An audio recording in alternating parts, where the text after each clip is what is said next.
Hello 10th class. Now we start the next topic. Manchester come to India. The age of industrialization हम कर रहे हैं, तो उसका नेक्स्ट पार्ट नंबर 4। मैनचेस्टर जब भारत में आई तब क्या हुआ?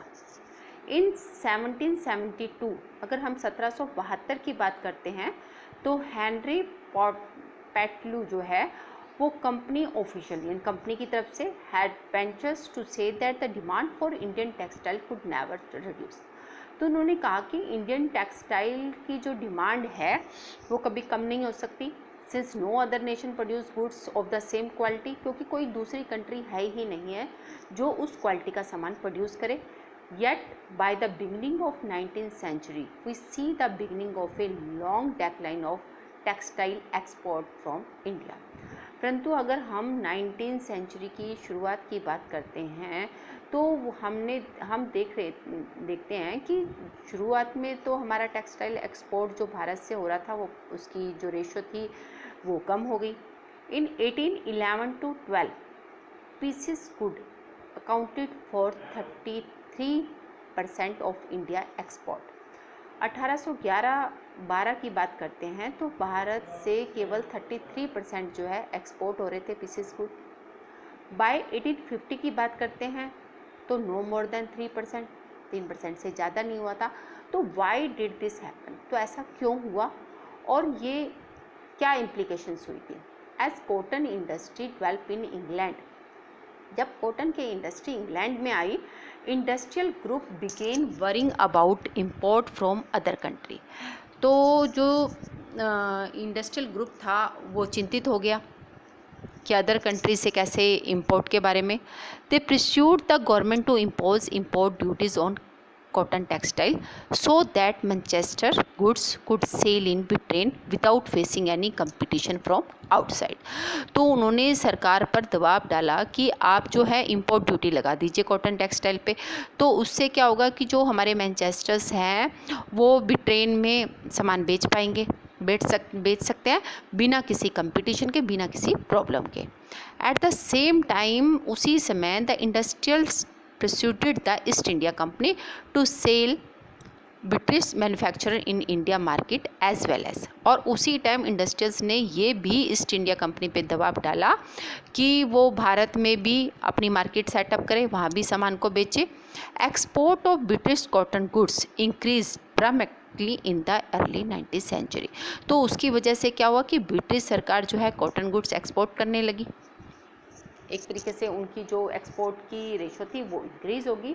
और at the end of 18th century there had been virtually no import of cotton pieces goods into India. तो 18th सेंचुरी के एंड में नो इम्पोर्ट, कोई भी इम्पोर्ट नहीं किया जा रहा था भारत से। But by 1850 cotton piece good constituted over 31% of the value of Indian import, and by 1870 the figure was over 50%। तो क्या हुआ कि 1850 में जहाँ इसकी value of import Indian import की बात थी वो 31% थी, जो 1870 में 50% हो गई। कॉटन वीवर्स थे जो भारत के, वो दो प्रॉब्लम फेस कर रहे थे उसी समय। एक तो क्या था कि एक्सपोर्ट मार्केट जो है कोलैप्स हो गई थी, दूसरी जो लोकल मार्केट थी वो ख़त्म हो गई थी। बीइंग गल्टेड बाय मैनचेस्टर इम्पोर्ट, क्योंकि ब्रिटेन से सामान यहाँ जो है इम्पोर्ट वो आ रहा था, produced by machine at lower cost, क्योंकि ब्रिटेन ने अपनी मार्केट जो है भारत में सेटअप कर दी थी, तो भारत की मार्केट जो है वो डाउन चली गई और एक्सपोर्ट की मार्केट कोलैप्स हो गई। अब क्योंकि जो वो सामान प्रोड्यूस कर रहे थे वो मशीन मेड कर रहे थे जो कम लागत में थे, cotton goods were so cheap that the weaver could not easily compete with them, इसलिए हमारे जो प्रोड्यूसर थे वो उसको कंपटीशन में मतलब आसानी से कंपटीशन में नहीं आ पाए, क्योंकि वो तो बहुत सस्ता सामान बेच रहे थे। बाय द 1850 की बात करते हैं, report from most weaving region of India narrated story of decline and dissolution. तो 1850 में बहुत सारी रिपोर्ट्स वगैरह आई जिसने बताया कि किस तरीके से जो है भारत में इसका प्रोडक्शन जो है एकदम कम हो गया, गिर गया। बाय 1860 की बात करें तो weaved faced a new problem, तो वीवर्स को जो एक नई समस्या का सामना करना पड़ा। They could not gate sufficient supply of रा कॉटन ऑफ गुड क्वालिटी, अब उनके पास जो है राई सामान नहीं मिल पा रहा था जो गुड क्वालिटी का था, कच्चा माल। When the American civil war broke out, cotton supply from the USA were cut off, जब सिविल वार ब्रोक आउट हुई तो कॉटन सप्लाई जो यूएसए से थी वो जो है कम हो गई। Britain turn to India as raw cotton export from India increase, जो कच्चा माल था कॉटन का वो भारत से ब्रिटेन में जा रहा था। प्राइस ऑफ रा कॉटन शॉट अप, कॉटन के जो कच्चा माल था वो उसके प्राइस कम थे। Weavers in India were strapped of supply and forced to buy new raw cotton at exorbitant price, in this situation weaving could not pay. अब जो हम भारत के वीवर्स थे उनको मतलब ऊंचे दामों पर कच्चा माल खरीदना पड़ रहा था, जिसकी वजह से वो उसको पेमेंट नहीं कर पा रहे थे, क्योंकि इतना महंगा सामान कैसे खरीदे वो। Then by the end of 19th century, weavers and other craftspeople faced yet another problem. जब 19th सेंचुरी का एंड आया तो उनके सामने और प्रॉब्लम क्रिएट होगी, और वो प्रॉब्लम क्या थी कि factory in India began production, factory में काम होना शुरू हो गया। Flooding the market with machine, market में जो भी सामान आ रहा था वो मशीन मेड आ रहा था। तो how weaving industry possibly survive, तो कैसे जो ये वीवर्स है वो कैसे जो है सर्वाइव करें। अब ये 3 प्रॉब्लम थी वीवर्स के पास जब मैनचेस्टर भारत में आए। अब बात करते हैं ये मैनचेस्टर मतलब अमेरिका और ऑस्ट्रेलिया से जो आ रहे थे मशीनी जो सामान था, वो सारा कच्चा माल जो है भारत से विदेशों में जा रहा था, और विदेशों से जो है फिनिशिंग गुड मार्केट में आ रहा था, और वो कम दामों पे आ रहा था। जबकि हमारे व्यूवर जो है रॉ मटेरियल हाई रेट पे खरीद रहे थे, तो ऑटोमेटिक है कि जो फिनिशिंग गुड होगा उसकी कॉस्ट ज़्यादा होगी, तो लोग उस सामान को खरीद नहीं रहे थे, जिससे हमारे व्यूवर्स को बहुत बड़ी प्रॉब्लम का सामना करना पड़ता। फिर फैक्ट्रियाँ आ गई तो उसकी वजह से और प्रॉब्लम हुई। अब बात करते हैं factory come. The first cotton mill in Bombay come up इन 1854।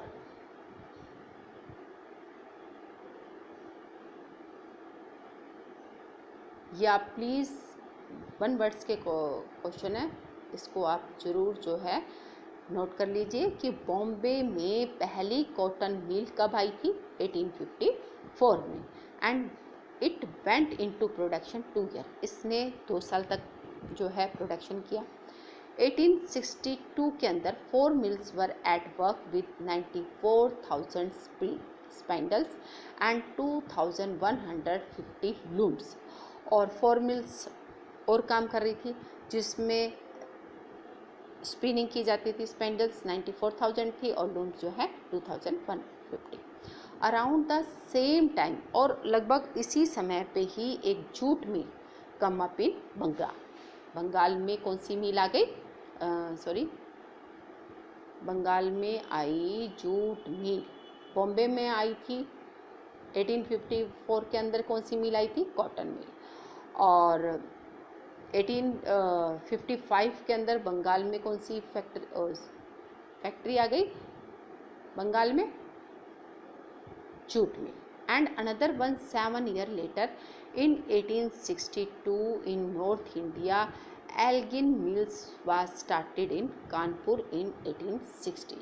एक एल्गिन मिल जो है और सेटअप होगी, वो हुई 1860 में, कहाँ हुई, कानपुर में। And year later the first cotton mill of Ahmedabad, Ahmedabad में पहली जो मिल सेटअप हुई थी वो हुई थी 1874 को। पहली स्पिनिंग और वीविंग मिल्स हुई थी मद्रास के अंदर। क्लियर, ये 1 मार्क्स के क्वेश्चन है, मोस्ट इम्पॉर्टेंट है। इनको आप जो है कि बॉम्बे में पहली फर्स्ट कॉटन मिल कब आई, 1854 में, ठीक है। इसने 2 ईयर तक ये चली। उसके बाद फिर 4 मिल 1862 में जो स्पिंडल्स और लूम्स बना रही थी। उसी सेम टाइम में अप्रोक्सीमेट तभी ही 1855 के अंदर जो है एक जूट मिल सेटअप हुई बंगाल के अंदर। फिर उसके बाद एक एल्गिन मिल आई 1860 में कानपुर के अंदर। पहली कॉटन मिल अहमदाबाद में हुई 1874 के अंदर। एक स्पिनिंग और वीविंग मिल्स सेटअप हुई मद्रास में। Who set up the industry. अब बात आती है कि इस इंडस्ट्री को किन्होंने सेटअप किया, कहाँ से पैसा आया और कौन इस मिल में काम कर रहा था।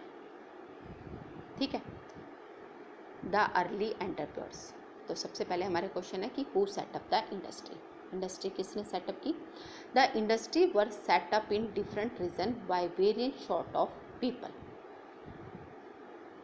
History of many business group goes back to trade with China from the late 18th century. As you have read in your book last year, the British in India began exporting opium to China. हमने 9th में पढ़ा था कि British जो है China को export कर रहा है। ब्रिटिश इन इंडिया, जो भारत में ब्रिटिश सरकार थी, वो चाइना को क्या प्रोड्यूस कर रहा था, ओपियम, अफीम, and took tea from China to England. और भारत से अफीम दे रहा था चाइना को और चाइना से टी ले रहा था इंग्लैंड के लिए। Many Indians became junior player in this trade. जो हमारे भारतीय थे वो तो एक जूनियर प्लेयर थे, छोटे व्यापारी। Providing finance, procuring supplies and shipping consignment, ये छोटे मोटे ऐसे काम करते थे। Having earn through trade, some of these businessmen had vision of developing industrial enterprise in India. इन्हीं में से ही कुछ थे जिन्होंने पैसा कमाकर भारत में इंडस्ट्री सेटअप करने के बारे में सोचा। बंगाल में बात करते हैं हम, तो बंगाल की बात करेंगे। Dwarkanath Tagore made his fortunes in China trade before he turn to industrial investment. Industrial investment करने से पहले वो चाइना के साथ व्यापार कर रहे थे। Setting up 6 joint stock company इन 1830, इन्होंने 6 ज्वाइंट स्टॉक कंपनी बनाई 1830 टू 1840 तक। Tagore enterprises shank along with those of other in the wider business crisis of 1840 के अंदर इनको थोड़ी सी प्रॉब्लम फेस करनी पड़ी। But later in 19th century China trader become successful industries, और उसके बाद चाइना के ट्रेडर जो है सक्सेसफुल इंडस्ट्री सेटअप करने में सफलता प्राप्त कर ली। ये तो थे कहाँ के, बंगाल के, द्वारकानाथ टैगोर। ओके, दूसरे हमारे हुए बॉम्बे के अंदर Parsis like Dinshaw Petit and Jamshedpur Naoroji Tata, who built huge industry empire in India. Jamshed ji Tata थे और एक पारसी भाई थे दिनशाह पेटिट। इन दोनों ने जो है बड़ी इंडस्ट्री सेटअप की। accumulated their initial wealth partly from export to China and partly from raw cotton shipment to England. इन्होंने जो है इंडियन वेल्थ जो है एक्सपोर्ट टू चाइना, ठीक है, रॉ मटेरियल जो है शिपमेंट टू इंग्लैंड का कार्य किया। फिर सेठ हुकमचंद एक मारवाड़ी बिजनेसमैन थे, who set up the first Indian jute mill. सेठ हुकमचंद जो थे एक मारवाड़ी बिजनेसमैन थे जिन्होंने पहली इंडियन जूट मिल कलकत्ता के अंदर 1917 के अंदर सेटअप की। आल्सो ट्रेडेड विद चाइना, ये भी चाइना के साथ ही व्यापार कर रहे थे। So did the father as well as grandfather, यानी कि आप इस इंडस्ट्रियल के पिता भी कह सकते हो, दादा भी कह सकते हो। जो फेमस इंडस्ट्रियल्स थी वो कौन थे, GD Birla. Okay, capital was accumulated through other trade network. जो कैपिटल पूंजी आ रही थी वो दूसरे जो बिजनेस कर रहे थे, अदर ट्रेड नेटवर्क थे, उसके थ्रू ये पूंजी आ रही थी। Some merchants from Madras traded with Burma while other had link with Middle East and East Africa. कुछ तो हमारे मर्चेंट व्यापारी थे जो मद्रास से ट्रेडेड विद बर्मा के साथ ट्रेड कर रहे थे, दूसरे थे जो मिडल ईस्ट और ईस्ट अफ्रीका के साथ। There were yet other commercial group भी थे, but they were not directly involve in external trade. दूसरे लोग बाग भी इन्वॉल्व थे, परंतु वो भारी रूप से जो है ट्रेड में शामिल नहीं थे। They operated within India, वो इंडिया में ऑपरेट कर रहे थे, जैसे carrying goods from one place to another, banking money का, ट्रांसफरिंग फंड का सिटीज़ के बीच में, और फाइनेंशियल ट्रेडर के रूप में काम कर रहे थे। When opportunity of investment in industry open, जब इंडस्ट्री ओपन करने के अवसर मिले कि भाई उसमें पैसा इन्वेस्टमेंट किया जाए, तो many of them setup factories, तो बहुत सारे हमारे ट्रेडर ने बिजनेस फैक्ट्री जो है सेटअप कर दी। एज कॉलोनियल कंट्रोल, ब्रिटिश सरकार हमारे देश पे राज कर रही थी बहुत tightly, the space within which Indian merchant could function become increasingly limited, परंतु उसके कारण से जो इंडियन मर्चेंट थे उनके जो कार्य हो रहे थे, फंक्शंस हो रहे थे, वो इंक्रीजली हो रहे थे परंतु सीमित मात्रा में। They were barred from trading with Europe in manufacturing goods and had to export mostly raw material and food grain, raw cotton, opium, wheat, इनको required by the British good. British सरकार को जिस भी सामान की, इन सब सामानों के कच्चे रॉ मटेरियल की ज़रूरत थी, फूड ग्रेन की, वो उनको एक्सपोर्ट कर रहे थे। They were also gradually edged off shipping business, ज़्यादातर लोग जो है शिपिंग बिजनेस में शामिल थे। जब पहला विश्व युद्ध हुआ, European managing agency in fact control a large sector of Indian industry, तो जब पहला विश्व युद्ध हुआ तो यूरोपियन ने एक मैनेजिंग एजेंसी बनाई जो हमारे इंडियन जो इंडस्ट्री थी उनको कंट्रोल करने के लिए। 3 ऑफ द बिगेस्ट, उसमें से 3 एजेंसी कौन सी थी? वर्ल्ड, हेजलर्स एंड कंपनी, दूसरी थी Andrew Yule, Jardine Skinner and company. ये जो एजेंसियां थी मोबिलाइज करती थी कैपिटल को एक स्थान से दूसरे में, ज्वाइंट स्टॉक कंपनी सेटअप करती थी और उसके बाद उनको मैनेज करती। In most instant Indian financer provide the capital by the European agency, जितने भी हमारे इंडियन फाइनेंसर थे प्रोवाइडेड द कैपिटल, किससे? European agency made all investment and business decision. ये यूरोपियन एजेंसी थी, वो सारी इन्वेस्टमेंट करती थी और बिजनेस के डिसीजन लेती थी। The European merchant industrials had their own chamber of commerce, इन्होंने अपना खुद का एक यूनियन बनाई हुई थी, चैम्बर बना रखा था, which Indian businessman were not allowed to join. और इन्होंने जो चैम्बर बनाया था इन इंडस्ट्रियल्स ने, इसमें हमारे भारतीय बिजनेस जो है उसको ज्वाइन नहीं कर सकते थे, यूरोपियन मर्चेंट ही जो है उसके मेंबर थे। ठीक है, अब ये तो पहली बात हुई कि जो पहला क्वेश्चन हमारा आया था कि who set up the industry and where did the capital come, capital कहाँ से आई और किन्होंने इंडस्ट्रियाँ सेटअप की। अब हम बात करेंगे कि वर्कर कहाँ से आए, where did the worker come from. Factory needed worker, जब फैक्ट्री होगी तो वर्कर की जरूरत होगी। With the expansions of factory, जैसे जैसे फैक्ट्री बढ़ती जा रही थी डिमांड बढ़ती जा रही थी वर्कर्स की।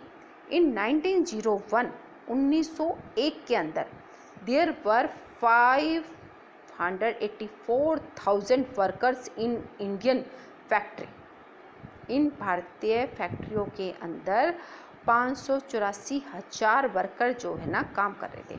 और 1946 की बात करते हैं तो इनकी रेशो और इंक्रीज होगी, 2,43,036 टू 436,000 जो है वर्कर की संख्या इंक्रीज होगी। Where did the worker come from, ये वर्कर आए कहाँ से भाई? फैक्ट्रियाँ सेटअप हो गई और इन वर्कर्स की जो है जिस तरीके से फैक्ट्रियाँ बढ़ रही थी उस हिसाब से इनमें वर्करों की संख्या भी बढ़ती जा रही थी, तो बात उठती है कि वर्कर आए कहाँ से। In most industrial region workers come from the district around, ज़्यादातर इन इंडस्ट्रियों में जो वर्कर थे आसपास की डिस्ट्रिक्ट के ही थे। कौन कौन थे वो? पीजेंट थे, आर्टिशन थे, who found no work in village went to the industrial center in search of work। ये हमारे पीजेंट और आर्टिशन थे जो एक तो लैंडलेस लेबर और दूसरे हमारे आर्टिशंस, क्योंकि हैंडीक्राफ्ट का बिजनेस बिल्कुल ख़त्म हो चुका था, इंडस्ट्रियाँ आ चुकी थी, तो अब इनके पास कोई काम नहीं था, तो ये काम की खोज में निकले। ओवर 50% जो वर्कर थे हमारे बॉम्बे कॉटन इंडस्ट्री में लगे हुए थे इन 1911 came from the neighbouring district of Ratnagiri. Ratnagiri से आए थे। बॉम्बे के नज़दीक जो रत्नागिरी डिस्ट्रिक्ट है वहाँ से 50% वर्कर जो है बॉम्बे कॉटन मिल इंडस्ट्री में काम कर रहे थे 1911 में। जो कानपुर के अंदर थी, मिल ऑफ कानपुर की बात करते हैं तो got most of their textile hand from villages with in the district of Kanpur. District of Kanpur के जो विलेजर्स थे वो ही जो है इस काम कर रहे थे। Most often mill worker moved between the village and cities. ज़्यादातर जो ये वर्कर थे विलेज से सिटी की तरफ मूव कर रहे थे, इन्हीं के बीच में थे। Returning to their village homes during harvest and festival. ये जब हार्वेस्ट और फेस्टिवल का टाइम होता था तो ये वर्कर अपने विलेज में आ जाते थे, ठीक है, और उसके बाद ये फिर दोबारा फैक्ट्रियों में जाके काम करना शुरू करते थे। Over time A news of employment spread. Worker travel great distance in the hope of work in the mill. दूर दूर से लोग भगा रहे थे, क्योंकि इंडस्ट्रियाँ तो यहाँ सेटअप थी, तो अलग अलग स्टेट से जो है लोग बाग काम की खोज में इन मिलों में आ रहे थे काम करने के लिए। From the United Provinces from instant they went to work in textile mill of Bombay and in jute mill of Calcutta. United Provinces की बात करते हैं तो इनके पूरे मतलब कि हर जगह से जो वर्कर बॉम्बे और कलकत्ता पहुँच रहे थे मिल में काम करने के लिए। Getting jobs were also difficult. Job मिलना बड़ा मुश्किल था। Even when mills multiply and the demand for worker increase. जैसे जैसे मिल की बढ़ती गई वैसे वैसे वर्कर की डिमांड भी क्या हो गई, इंक्रीज होने लगी। The number सीकिंग्स work were always more than the job available. जितना काम था उसके कंपैरिजन में वर्कर ज़्यादा थे। Entry into mill was also restricted, तो इसलिए मिल में एंट्री रिस्ट्रिक्टेड कर दी, रोक लगा दी।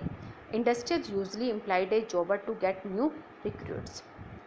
Very often the jobber was an old and trusted worker. ज़्यादातर क्या था कि जो इंडस्ट्री में जो काम कर रहे थे ज़्यादातर वो पुराने वर्कर थे और विश्वास वाले थे।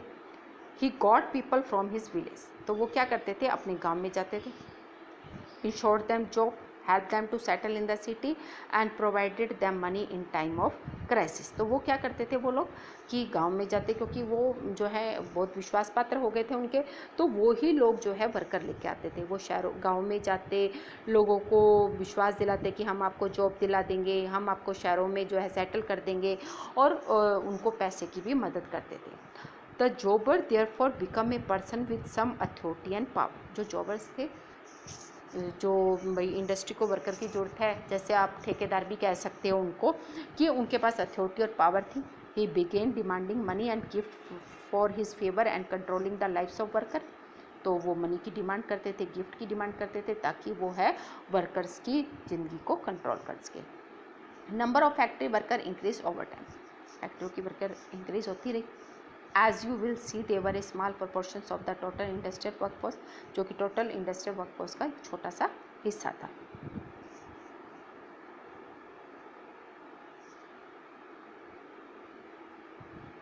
अहमदाबाद में दिखाया गया है कि लेडीज जो है स्पिनिंग डिपार्टमेंट में काम करती हुई। तो ये थी क्वेश्चन 3 हमारे सामने अराइज हुए।